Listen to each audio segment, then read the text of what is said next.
Nah, Muhammad ini kan pikun. Oh, tapi pikun, tapi bisa menghafal. Loh, justru dari pikunnya Muhammad itu terbukti kalau dia tuh nggak bisa ngafal. Bagaimana dengan lancangnya orang tersebut menghujat Nabi kita Muhammad SAW, yang mana hujatannya tanpa dalil dan hujatannya ingin menghinakan Nabi kita Muhammad SAW. Nah, orang ini berkata bahwasanya Nabi Muhammad SAW adalah orang yang pikun. Baik, kita akan jawab satu persatu. Yang pertama,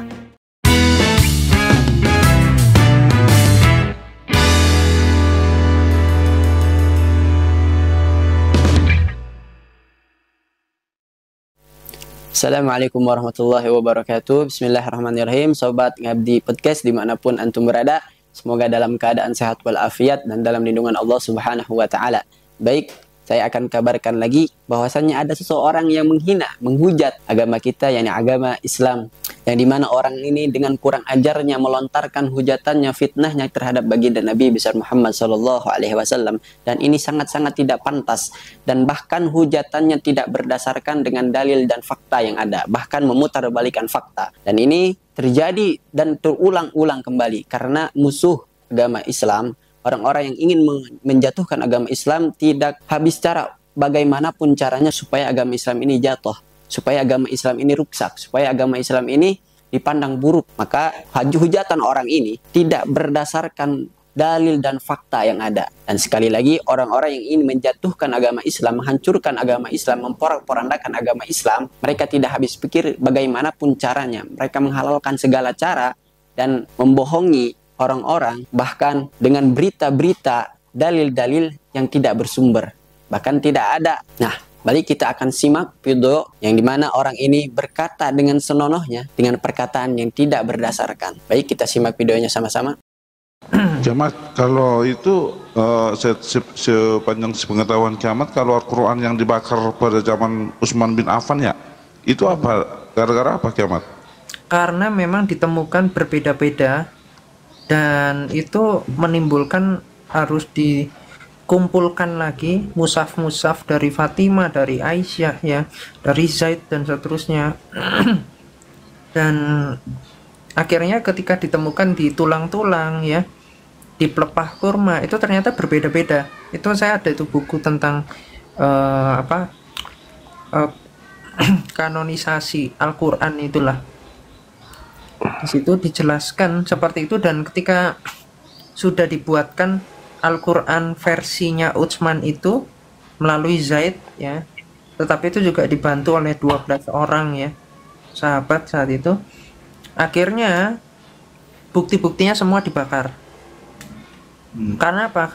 Karena mereka mengatakan kalau itu masih ada dihafal sama mereka, itu akan membuat perdebatan, perseteruan.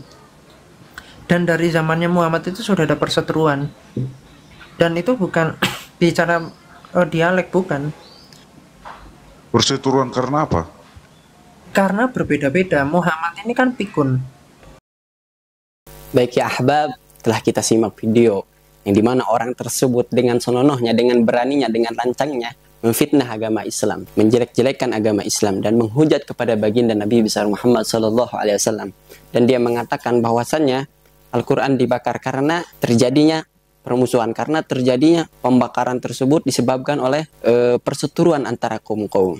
Nah, ini tidak berdasarkan dengan dalil dan fakta yang ada. Dan bahkan orang ini mengatakan bahwasannya tidak berdasarkan Al-Quran ini karena Nabi Muhammad SAW ini adalah fikun. Nah, ini adalah orang-orang yang ingin menghancurkan agama kita, agama Islam. Baik, kita akan jawab satu persatu. Yang pertama, terjadinya pembakaran di zaman itu karena disebabkan beberapa faktor. Yang pertama, karena ketika Nabi Muhammad SAW wafat, meninggalkan kita, maka di situ terjadilah pencampur adukan antara Al-Quran dan hadis Nabi Muhammad SAW. Yang dimana mungkin niat daripada beliau yang mencampurkan, yang dengan di bawahnya, di atas Al-Quran dan di bawahnya adalah hadis Rasulullah SAW, dengan niatnya baik supaya lebih jelas. Dan ini memang karena Al-Quran dimurnikan, Al-Quran ini murni, maka dijauhkan, dihindari. Dan yang kedua, kenapa terjadi pembangkaran di zaman itu? Karena di zaman itu lahjah, dialek dari Al-Quran ini telah menyebar luas kepada seluruh kaum, dengan sehingga mereka mengelapatkan Al-Quran menurut kaum tersebut. dan ini tidak terpurifikasi oleh Nabi Muhammad SAW, maka dikhawatirkan akan memadaratkan umat Islam karena melihat menyebar luasnya agama Islam.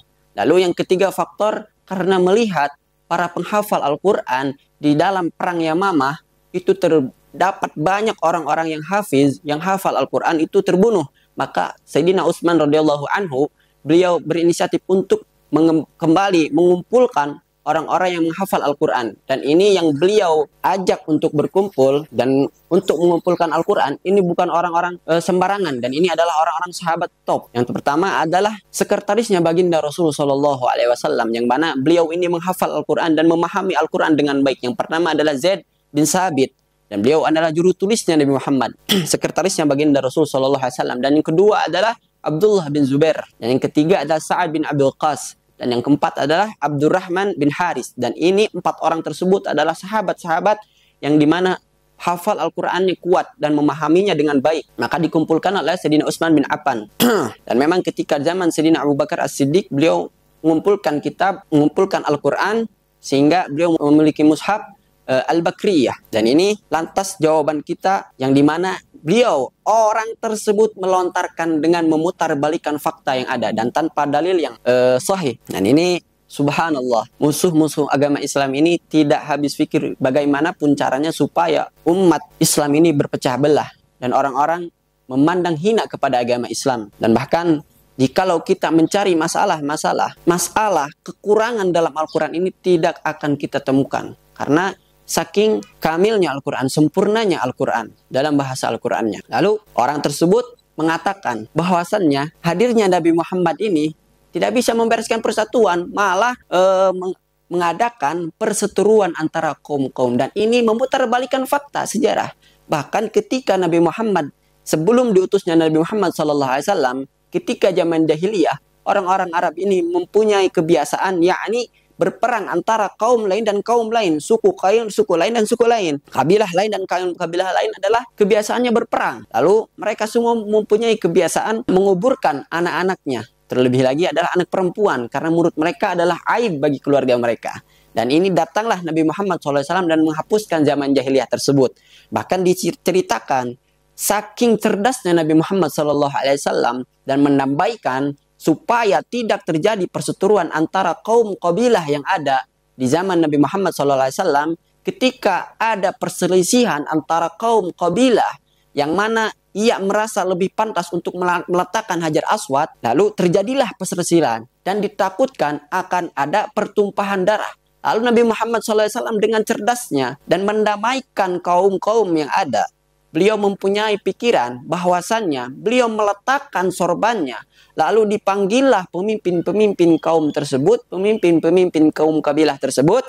Maka Nabi Muhammad memerintahkan kepada pemimpin-pemimpin tersebut untuk membagi, untuk memegang tali sorban tersebut, dan dibagilah menjadi 4. Saking cerdasnya baginda Rasulullah SAW, maka tidak ada pertumpahan darah di zaman itu. Nah, ini adalah memutarbalikkan fakta. Bagaimana caranya umat Islam ini pecah belah, bagaimana orang-orang berpendapat bahwa Nabi Muhammad SAW ini adalah orang yang datang hanya untuk menghancurkan. Nah, ini memutarbalikkan fakta. Nabi Muhammad SAW diutus untuk rahmatan lil alamin, untuk menebarkan rahmat, kasih sayang, cinta dan kasih sayang. Nah, bahkan orang ini, kita simak videonya.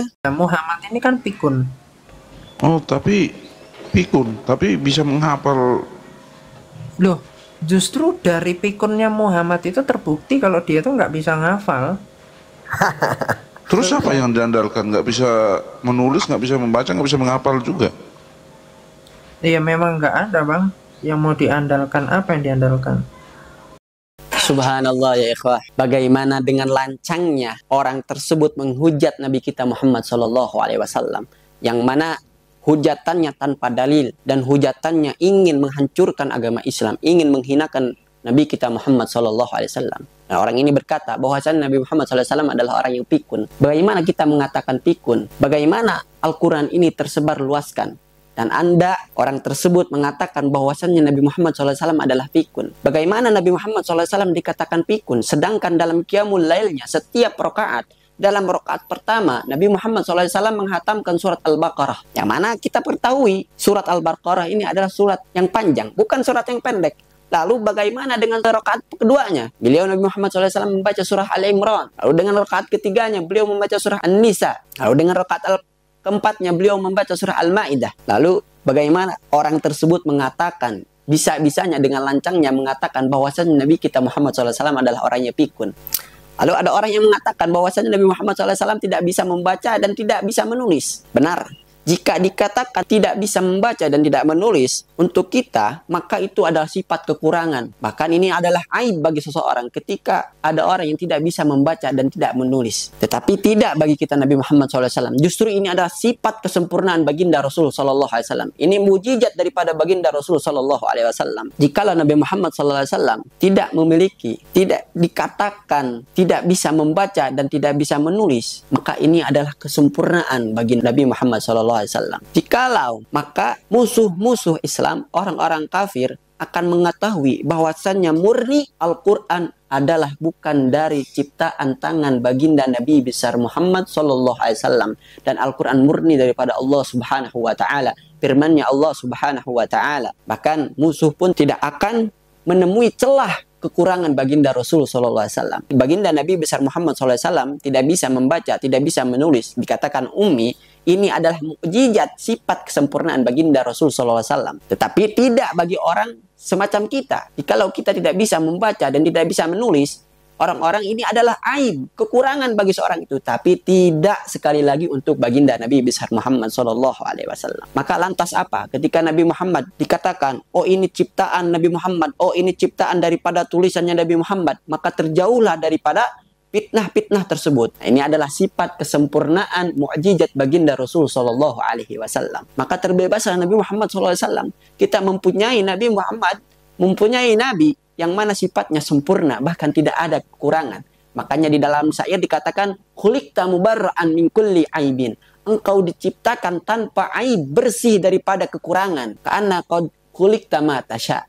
Seakan engkau diciptakan sesuai keinginanmu. Saking sempurnanya baginda Nabi besar Muhammad Sallallahu Alaihi Wasallam. Baik ya ikhwah, dan ini adalah orang-orang yang berusaha menghancurkan agama Islam bagaimanapun caranya supaya agama Islam hancur. Dan tidak, agama Islam tetap kuat. Dan orang-orang yang ingin menghancurkan agama Islam, semoga Allah hancurkan mereka sebelum mereka menghancurkan agama Islam. Baik ya ikhwah, mungkin ini yang dapat saya sampaikan, dan ini adalah sifat kecemburuan saya terhadap baginda Rasul SAW. Bagaimana mungkin ada orang yang menghina Nabi Muhammad SAW lalu hatinya tidak tergerak? Maka bisa dikatakanlah, tanyakan hatimu, karena ini adalah baginda Rasul Sallallahu Alaihi Wasallam yang patut kita agungkan dan manusia yang paling sempurna. Baik ya ikhwah, mungkin itu yang bisa saya sampaikan. Bagaimana menurut kalian ya ikhwah? Dan sekiranya jika video ini bermanfaat, maka like, share sebanyak-banyaknya video ini supaya ada jerak kepada orang tersebut, dan dikatakan bahwa orang tersebut sudah diketahui alamatnya, sudah diketahui namanya, maka kita serahkan kepada pihak berwajib, karena ini termasuk penistaan agama. Baik ikhwah, mungkin itu yang saya sampaikan. Assalamualaikum warahmatullahi wabarakatuh.